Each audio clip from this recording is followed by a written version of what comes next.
Hello, hello, and welcome back to my series on Severance. It may have been a day or two since you watched my last video. It's been minutes since I made my last video.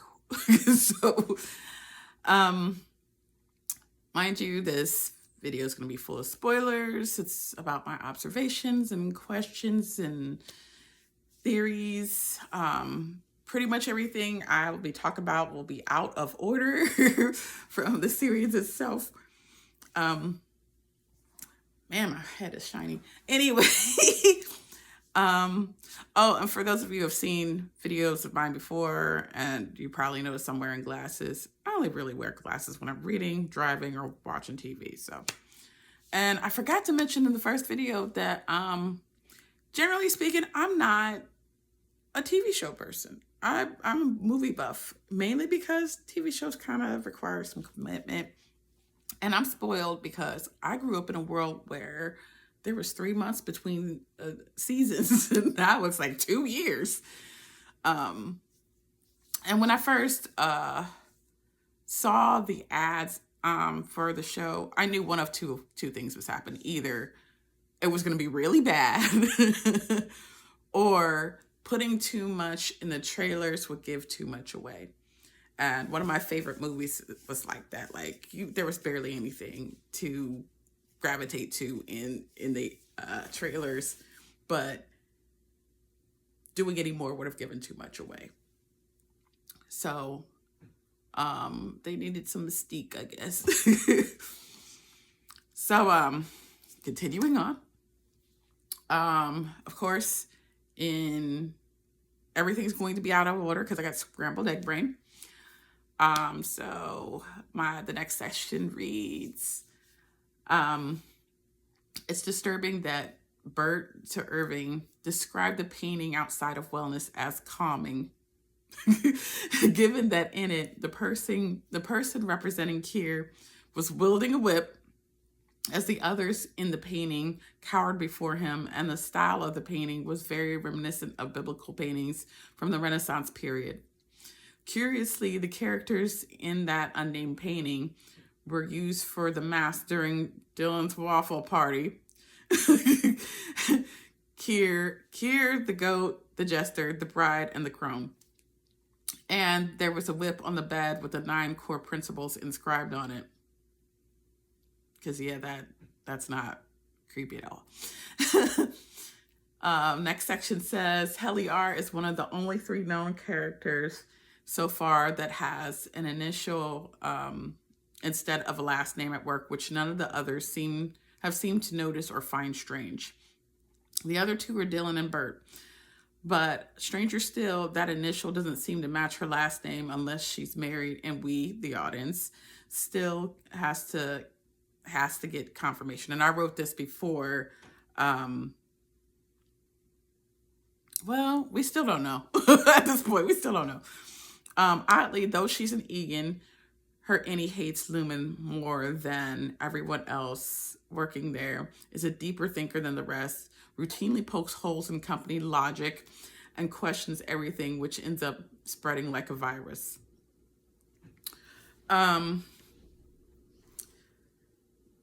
the next section, it says, at the beginning, I think Mark, though he had seemed to have gulped the Kool-Aid, in reality, he'd been to the break room far too many times and tried to keep Helly out without directly letting her know how bad things can get, and had, to some degree, accepted the idea that escape was impossible.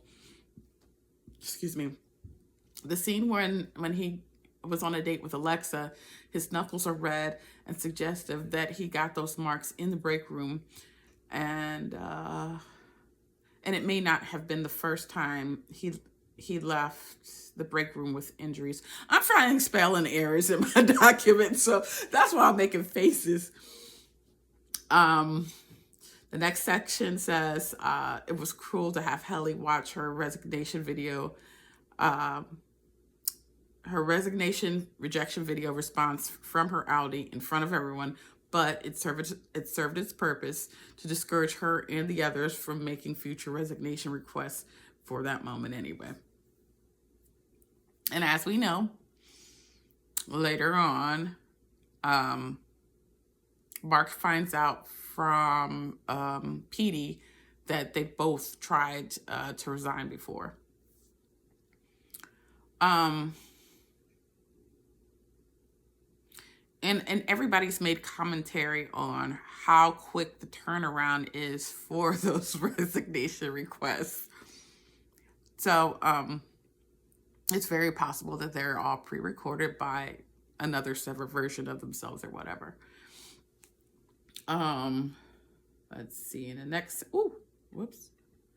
in the next section, it says, in the scene where Helly is doodling, and very well, I might add, I'm willing to bet that her drawing of the lamp on a lumen notepad may be significant, aside from the fact that the word lumen is so close in spelling to the word lumen, L-U-M-E-N, which is directly related to the word light.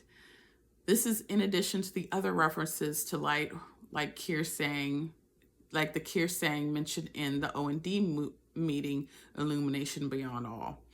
Her drawing might be similar to Mark's clay rendering of a tree. Maybe innies have access to images that are really important to their outies, that in some way apply to what they are doing or how they are feeling in that particular moment without being consciously aware of any connections because the context is missing. And if I remember correctly, in the scene where Mark is sculpting the tree, which I suffered, there's no suggestion made for him to sculpt the tree, but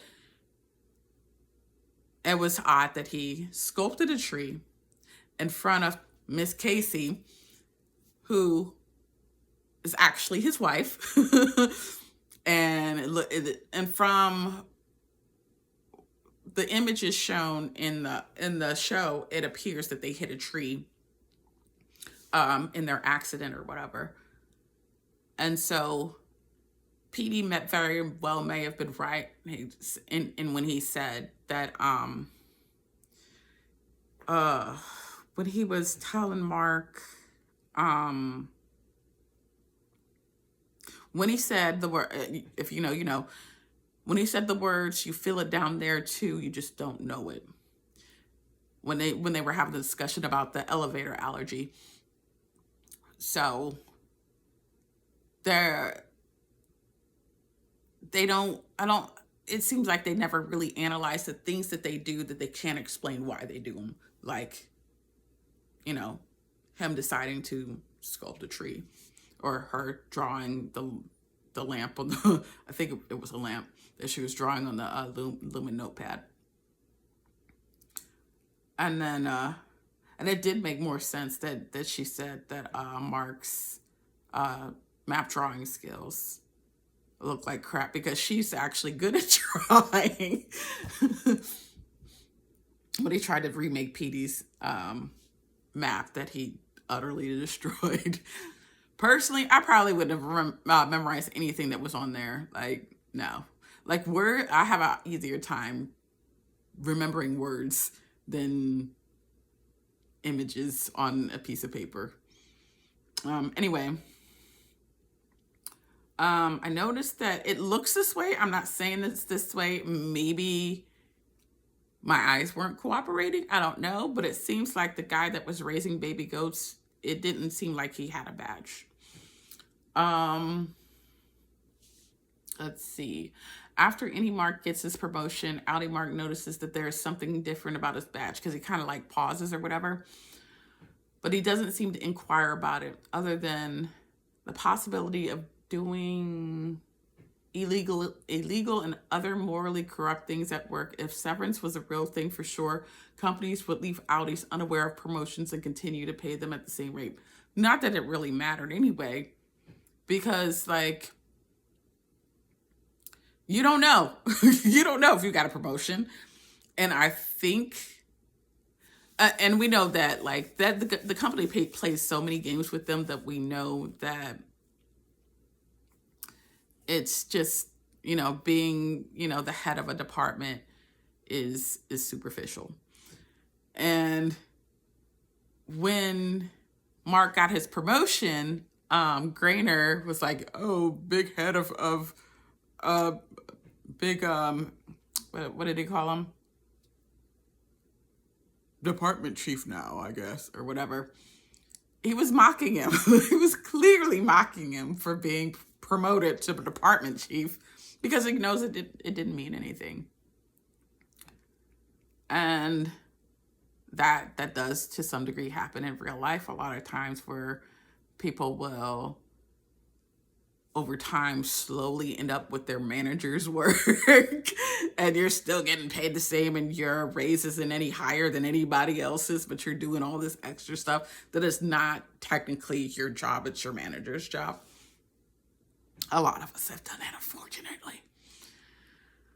And at this point, it's like, if you want me to do anything extra, you need to pay extra. You should, but you don't want to because you want to save every time you can, even though an extra whatever, $1, $2, $15 more an hour would have a greater impact on an individual than the loss for a company. And I just